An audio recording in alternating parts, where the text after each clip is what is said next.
Okay, what's up? We're back. Yeah. No time has passed at all, actually. Yeah, but it's me, Belgravia Station. It's him, Belgravia, the man, the myth, the legend, Belgravia Station. I went drinking with him once at 12 o'clock. It was awesome. So, anything you want to talk about?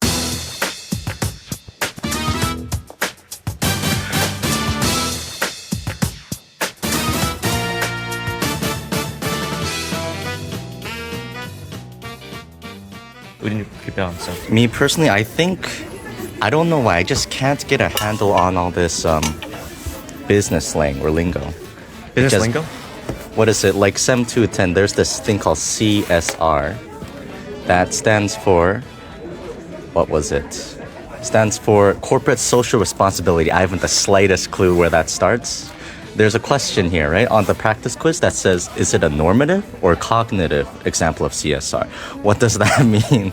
But the thing is, they apply in basically identical situation. Normative is, for example, when there's like a precedent already set. And cognitive is, I guess, different. The example they give you is that you get syllabuses at the start of every semester in university, and you expect that syllabus, right? There is no actual standard for it. But since it's done so regularly, you just expect it to happen. And I guess the difference is legislation or some kind of Wait, so normative isn't the correct answer? It isn't the correct answer, and that's what gets me. That is really I think weird, actually. What is it? This underlies a bigger problem in just business as a whole and their obsession with complex language. Okay, this is right? good. This is good.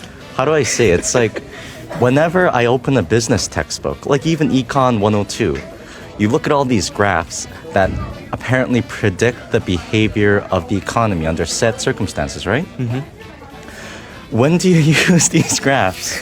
They're exclusively for the use of economists, and they don't mean much unless an economist explains this to you. Well, it means something in the case they're representing, right? Right?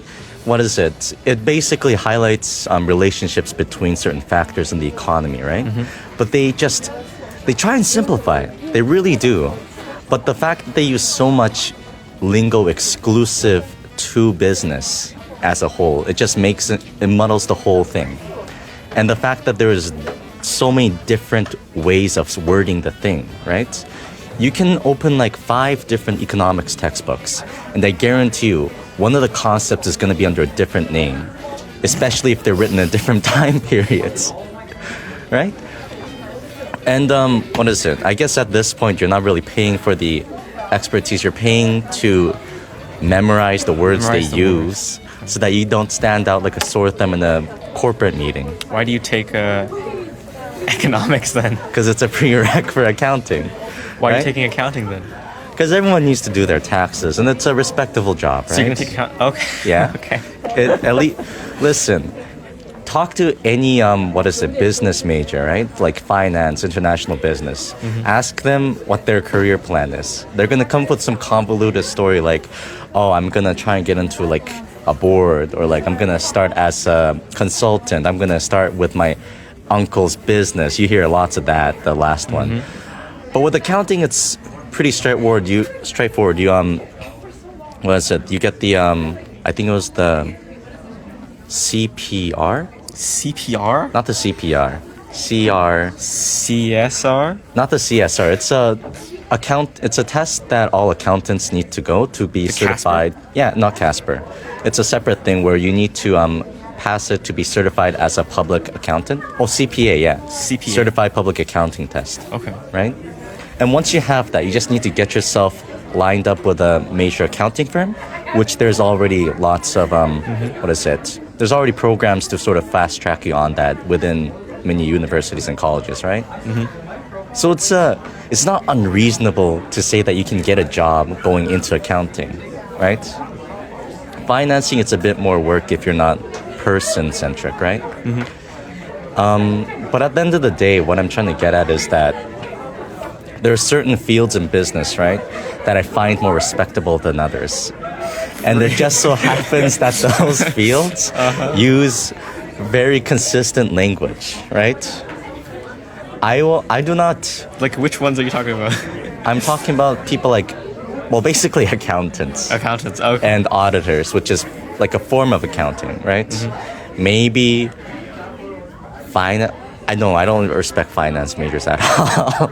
I know a few finance majors. Okay. No, it's how do I say it? It's like there's parts of business that's business, and there's parts of business that's just, hey, everybody that owns a business sends their kids to this place. You know, if you want to hook up with Okay. I see what big you mean. wigs, then this is the place you send your kids to, right? I see what you mean. I see what you mean. And I guess it's always been like this, but it just sort of, was it? Like click with you?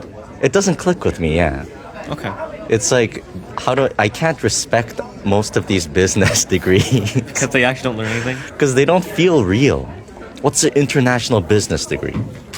Well, probably like geopolitics, right? Like I don't know, like trade, like free well, there- trade and like exports, imports, all that stuff. Maybe. Well, there's a poli-sci degree, right? And I'm Yeah. sure that deals with geopolitics specifically. So what's what international business mean? Does that mean you just hook up with other people in other countries? Do you just get with international students?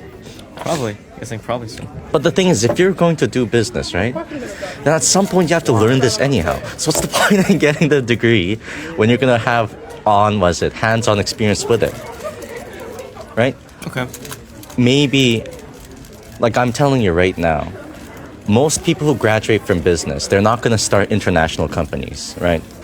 They might start working with international companies, but they already have frameworks set up so that you can sort of integrate yourself into it without much disruption, right? If you're going from ground up, international, that's not a thing that you do. Unless you have, Unless you have millions of dollars already. yeah, in the millions in venture capital, but who has that in uni? bank. That is true. Unless your dad's fucking Mr. Microsoft. Right? I wouldn't know that. I'm not rich enough for that. But yeah, what I guess the big point I'm trying to make is that I really don't like all this goddamn business 101 SEM 210 this business. Not because it's hard and because you're bad at it. But It's because not just, the hardest thing, but it's just like none of it's intuitive. You have to read the book they wrote it, that's written about it, right?